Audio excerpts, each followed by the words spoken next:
Hello everyone, welcome back to my channel Ankshan and Sitting Stories। आप सब लोग कैसे हो? आई विश आप सब लोग अच्छे होंगे। सो फर्स्ट ऑफ ऑल, आप में से मेरे चैनल पर जो भी नहीं हो, प्लीज़ मेरे चैनल को सब्सक्राइब कर दीजिएगा। और अगर आप लोग को मेरी स्टोरी पसंद आए तो लाइक, कमेंट और शेयर करना ना भूलिएगा। सो मैं आज आप सबके पास ये क्या आफत है का नेक्स्ट पार्ट लेके आ चुकी हूँ। स्टोरी जैसे भी लगे मुझे कमेंट में बताना ना भूलिएगा। प्लीज़ आप लोग कमेंट किया कीजिए, क्योंकि आपके कमेंट से ही मुझे मोटिवेशन मिलती है नए तरीके से न्यू पार्ट बनाने के। अगर आप लोग कमेंट्स नहीं करोगे तो मुझे कैसे पता चलेगा कि आप लोगों को स्टोरी पसंद आ रही है और मुझे स्टोरीज़ अपलोड करनी चाहिए। सो प्लीज़ आप लोग कमेंट किया कीजिए। तो चलिए और ज़्यादा देरी ना करते हुए हम लोग अपनी स्टोरी को स्टार्ट करते हैं। हमने लास्ट पार्ट में देखा था वांगजी ने शीचिन ने सब मिलकर विंग को बहुत भला बुरा सुनाया था। और फिर जियांगजिंग आके विंग को अपने साथ लेके गया था। और फिर इसकी माँ ने मैडम यू ने उसकी माँ को कॉल किया था ताकि वो बात कर सके अपनी बहन से कि वो विंग को यहाँ से भेज सके अपनी बहन के पास लंदन में। तो चलिए हम देखते हैं आगे। मैडम यू कांगसे सरन से बात करने के बाद बैठी हुई थी और फिर सोच रही थी कि सब कुछ कितना अच्छा जा रहा था ना, अचानक से ये सारी चीज़ें हो गई। उनके बच्चे के साथ ही ऐसा क्यों हो रहा है? आखिर क्यों विंग के साथ इतना सब कुछ होता जा रहा है? एक तो फर्स्ट ऑफ ऑल सबको पता चला कि विंग एक रेयर मैन है जो प्रेग्नेंट हो सकता है। सेकंड, अभी ये हादसा हुआ है विंग के साथ, तो इसी वजह से मैडम यू को बहुत ही ज़्यादा बुरा लग रहा है और इनकी आंखों में आंसू थे। तभी उनके पास फैमियान आते हैं और मैडम यू को रोता हुआ देख के बोलते हैं, यू क्या हुआ? क्योंकि यहाँ पर ना जियांग फेमिया को अभी तक पता नहीं था। तो मैडम यू जियांग फेमिया को सारी बातें बताती है। ये सुनकर जियांग फेमिया के भी आंखों में आंसू आ जाते हैं और फिर कहते हैं, क्यों? पता नहीं हमारे बच्चे के साथ ही ऐसा क्यों हो रहा है? आखिर क्या गलती है उस छोटे से बच्चे की जो उसके साथ मून गॉडेस ने इतना सब कुछ किया? फिर भी हमने मान लिया, बट अभी ये सब फिर से इन सब की वजह से हमारे बच्चे को हमसे दूर जाना पड़ रहा है। यू मैंने कभी नहीं सोचा था इन सब की वजह से विंग को, बाबा को यहाँ से जाना पड़ सकता है। हाँ, सच में ये पैसे वाले लोग कितने ज़्यादा बुरे होते हैं ना, क्या ही बोल सकते हैं। पैसा है, पैसा हो सकता है तो घमंड क्यों रहता है इन लोगों के पास? क्यों क्यों ये इतने ज़्यादा घमंडी होते हैं? क्यों ये इतने ज़्यादा बुरे होते हैं ये पैसे वाले लोग? और ये कह के जियांग फेमिया को गुस्सा आ रहा था और फिर कहता है, मेरी ही गलती है, अगर मैंने अच्छे से अगर कुछ कर लिया होता पास्ट में तो मेरे बच्चों को ये सब सहना नहीं पड़ता ना। ये कहकर जियांग फेमिया की आंखों में आंसू थे। तभी मैडम यू जियांग फेमिया के पास आती है और उन्हें हक करते हुए कहती है, आपकी कोई गलती नहीं है, आप मत रोइए, आप सब मून गॉडेस पे छोड़ दीजिए। वो कभी भी अच्छे लोगों को बुरा नहीं करती है मून गॉडेस, तो वो हमारे बच्चे के साथ भी कुछ नहीं होने देंगी, आप देख लीजिएगा। और फिर ये कह गए मैडम यू जियांग फेमिया को हक करे हुए बैठी थी। हम देखते हैं यहाँ से पूरे एक हफ्ते बाद का सीन। इतने टाइम से ना हमारा विंग ना मैडम यू के साथ ही सो रहा था, क्योंकि मैडम यू को पता है अभी उनके बच्चे को उनकी सपोर्ट की ज़रूरत है। दैट्स वाई सब लोग हमारे विंग से बहुत ही ज़्यादा प्यार करते हैं, क्योंकि विंग ना वो बहुत ही ज़्यादा इनोसेंट है। वो हर चीज़ में वो मतलब उसका मन बच्चों की तरह है। हाँ, माना कि वो इतना बड़ा नहीं है, बट हाँ उसकी एज से भी ज़्यादा ना वो छोटा मतलब बिहेव करता है। विंग बहुत लाड मतलब नाजों से भरा भरा है। तो दैट्स वाई सब लोग बहुत ही ज़्यादा दुखी थे कि विंग के साथ इतना सब कुछ हो गया। और आचिन को तो खुद पर गुस्सा आ रहा था कि क्यों उस टाइम वो वहाँ पर नहीं था, क्यों उसने ये सारी चीज़ें नहीं रोकी, क्यों उसने वांगजी के साथ विंग की फ्रेंडशिप होने दी। ये कहकर आचिन बहुत ही ज़्यादा गुस्से में था, बट होने को कोई थोड़ी ना टाल सकता है। फिर ऐसे ही करके ना एक हफ्ता बीत गया था। एक हफ्ते बाद का सीन हम देखते हैं। हमारा जो विंग है ना, वो बैठा हुआ था कमरे में, तभी यार्ली आती है और आचिंग कहते हैं, भाभी चलो हमें मॉल जाना है शॉपिंग के लिए। ये सुनकर विंग यानली और आचिंग को देखता है और फिर पूछता है शॉपिंग के लिए क्यों। ये सुन के यानली कहती, अरे बाबा तुम लोग जाने वाले हो ना लंदन कल, तो इसके लिए वहाँ के लिए कुछ कपड़े तो चाहिए ना, नए क्लोथ चाहिए। तुम लोग नए स्कूल में जाओगे, वहाँ पे एडमिशन लोगे, तो बाबा चाहिए होगा ना नए क्लोथ्स। ये सुनकर विंग कहते, मैं तो भूल ही गया था। और ये कह के विंग अपने बनी टेप दिखा देता है, क्योंकि अभी फ़िलहाल विंग का ना मूड ठीक था। सो इसी वजह से फिर सब लोग ना बोलते, यानली जाती है अपने मॉम के पास और बोलती, मॉम क्या मैं विंग और आचिंग को लेके जाऊँ शॉपिंग कराने के लिए, क्योंकि कल उनके लिए क्लॉथ्स भी तो चाहिए होंगे, नए क्लॉथ्स, क्योंकि वो नए जगह जा रहे हैं ना मॉम। तो फिर मैडम यू कहती, हाँ यानली मैं तो इस बारे में भूल गई थी। ये सुनकर विंग कहता, मॉम मैं भी भूल गया था। ये सुनकर ना मैडम यू विंग के बालों को सहलाती है, फिर कहते, कोई बात नहीं बाबा, तुम अभी चले जाओ शीजी के साथ, ठीक है। तो फिर ना विंग हाँ करता है। फिर मैडम यू ना यानली को पैसे देती है और फिर कहते हैं, यानली इनके साथ तुम भी अपने लिए कुछ शॉपिंग कर लेना, अपने लिए कुछ कपड़े वगैरह देख के ला देना जो तुम्हें पसंद है, ठीक है। ये सुनकर यानली कहते, ठीक है मॉम। और फिर वो तीनों अपनी मॉम को बाय बाय करते हुए शॉपिंग के लिए चले आते हैं। हम देखते हैं मॉल का सीन। मॉल में ना बहुत ही ज़्यादा चहल पहल थी। हम देखते हैं यानली, आचिंग और विंग ना करीब आधे घंटे बाद ना वो लोग मॉल पहुँचे थे। तो फिर ना यानली आचिंग और विंग को देखते हुए कहती है, एक काम करो तुम दोनों यहाँ पर रुको और देखो तुम लोगों को क्या क्या चाहिए, ठीक है। मैं ऊपर गर्ल्स के सेक्शन में जाके आती हूँ, अगर नया कुछ आया तो मैं भी वहाँ से कुछ ना कुछ ले लूँगी। और तब तक तुम लोग देख लो तुम लोगों को क्या क्या चाहिए, वहाँ पे जो जो तुम्हारी ज़रूरत का सामान है वो ले लो।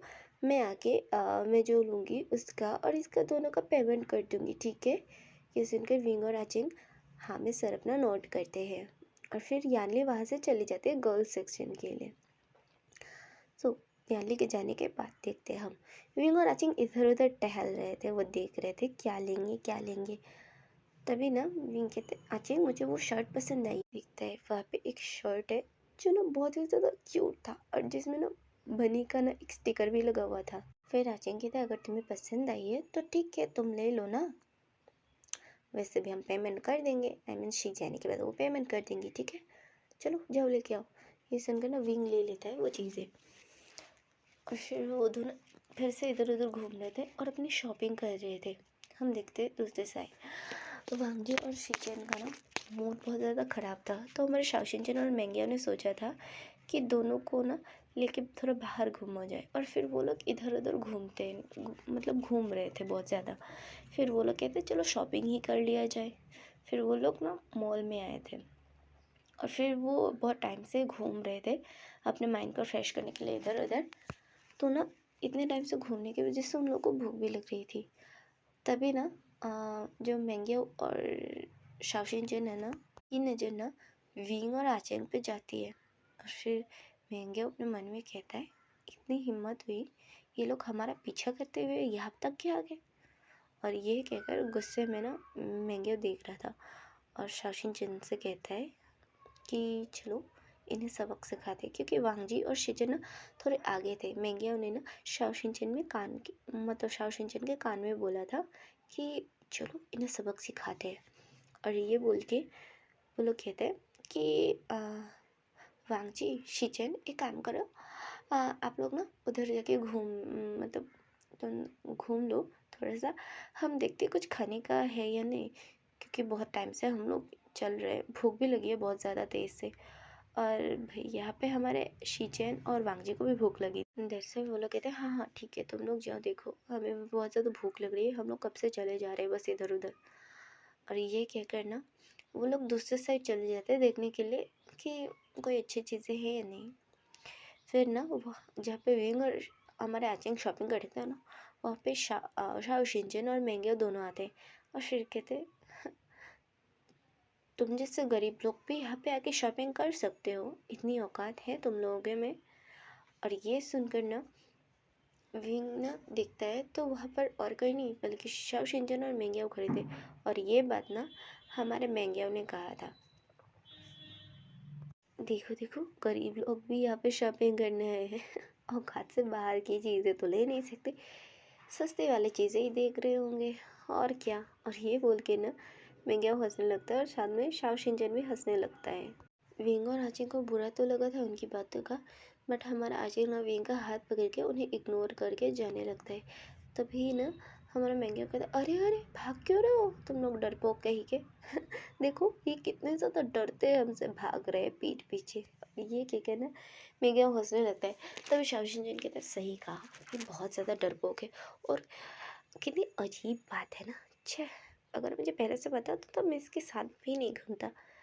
कैसा लड़का है पता नहीं, लड़का है या लड़की मुझे तो यही समझ में नहीं आ रहा। और ये कह के ना शाओ शिनचैन हंसने लगा। और फिर ना हमारा जो मैंगियो है ना वो कहता है, अरे कितनी अच्छी बात है ना इनके लिए, ये बड़े होने के बाद ये किसी शुगर डैडी को पटाएगा, उसके साथ सोएगा, ये किसी रिच बिजनेसमैन के साथ सोएगा और बाद में ये बोलेगा कि वो उसके बच्चे से प्रेग्नेंट है, उसे शादी करनी पड़ेगी, उसे पैसे देने होंगे, उसकी जिम्मेदारी उठानी होगी, लाइक ऐसे जैसे कि फिल्मों में होता है ना। और ये कह के मैं क्या हंसने लगता है। और ये सुनकर हमारे आचे को इतना ज़्यादा गुस्सा आता है, वो ना अपने गुस्से के जो कंट्रोल कर रहा था ना वो कंट्रोल लूज कर देता है। फिर वो मैंगियाओ के पास जाकर उसे खींच के एक तमाचा मारता है, आई मीन थप्पड़ मारता है। और ये देख के मैंगियाओ शॉक, भाई वो अपने गालों में हाथ लगाए हुआ था। और वहाँ पे जो आते जाते लोग थे ना वो भी मैंगियाओ को देख रहे थे भाई, क्योंकि मैंगियाओ के डैड भी बिजनेसमैन है यहाँ पर, तो लोग तो जानते ही होंगे ना मैंगियाओ को। एब्सोल्युटली। तो ये देख के मैंगियाओ गुस्से में कहता, तुम्हारी इतनी हिम्मत हुई, ये कह के वो आचिंग को बोलने ही वाला था, आचिंग उसका हाथ पकड़ता है और उसके हाथ को टाइटली मरोड़ते हुए कहता है, हमें हमारी औकात तो पता है बट तुम अपनी औकात भूल रहे हो है ना मैंगियाओ। और ये कहकर आचिंग गुस्से में ना मैंगियाओ को देखने लगता है। और फिर शाओ शिनचैन, तुम्हारी इतनी हिम्मत, और ये कहकर शाओ शिनचैन जैसे आचिंग को मारने वाला था तभी आचिंग ना शाओ शिनचैन के गाल में भी एक थप्पड़ मार देता है। ले भाई तू भी खा ले, नहीं नहीं तू ज़्यादा ही बोल रहा था ना, खा ले तू खा ले ऐसे। और फिर ना वो दोनों अपने गाल को पकड़े हुए थे और फिर आचिंग ना वी का हाथ पकड़ता है और फिर वहाँ से लेके चला जाता है। और मैंगियाओ और शाओ शिनचैन ना गुस्से में खड़े थे। और फिर हम देखते हैं थोड़ी देर बाद यान आती है और वो देखती है कि विंग का चेहरा मुरझाया हुआ लग रहा है। तो फिर यान पूछ रही है तो आचिंग कहता है, शीजे हम लोग घर जाके बात करेंगे, अभी हम बाहर हैं। और ये कि फिर वो लोग पेमेंट करते हैं जो जो भी लिया था। फिर पेमेंट करने के बाद वो लोग घर के लिए निकल जाते हैं। और इधर ना मैंगियाओ और श्रेया को बहुत ही ज़्यादा गुस्सा आ रहा था, भाई थप्पड़ पड़ा है उनने सबके सामने। फिर वो इग्नोर करके खाना लाते और फिर वो शीचेन और वांग जी के पास चले जाते। हम देखते हैं दूसरी साइड हमारे जियांग फैमिली में, आई मीन जियांग हाउस का सीन। विंग आचिंग और यानी थोड़ी देर बाद वो घर आ जाती है और मैडम वो देखती है विंग का चेहरा मुरझाया हुआ लग रहा है। तो फिर वो विंग से पूछती है, माँ क्या हुआ है, तुम इतने ज़्यादा उदास क्यों लग रहे हो, कुछ हुआ है क्या। तभी आचिंग ना अपने मॉम डैड को सबको बताता है कि मॉल में क्या क्या हुआ। ये सुनकर उन दोनों को इतना ज़्यादा गुस्सा है, वो बोला हम छोड़ेंगे नहीं उन्हें।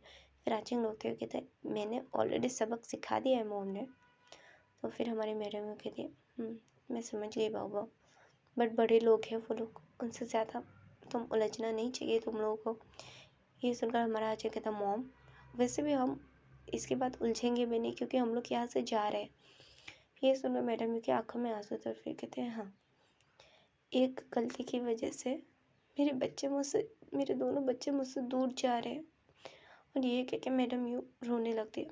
तो फिर नवीन और आचू मैडम को कहते हुए कहते, मो हम दूर नहीं जा रहे मम्मा, हम हमेशा आपसे बात करेंगे, आपसे मिलने आया करेंगे। ये सुनकर मैडम यूँ कहती है, नहीं तुम लोग यहाँ दोबारा तब तक नहीं आओगे जब तक अपनी लाइफ में कुछ ना कर लो, जब तक सक्सेसफुल ना हो जाओ। तुम लोगों को मेरी कसम है, तुम लोग तब तक नहीं लौटोगे। ये सुनकर विंग और आंची कहते, मम्मा ये अब क्या कह रहे हैं? तो फिर मेरे मुँह कहती, मैं सही कह रही हूँ। मैं नहीं चाहती कि बाबू के साथ आचेंग फिर से कुछ भी गलत हो, ठीक है? तो तुम लोग तब तक नहीं आओगे। सुना मेरी बात?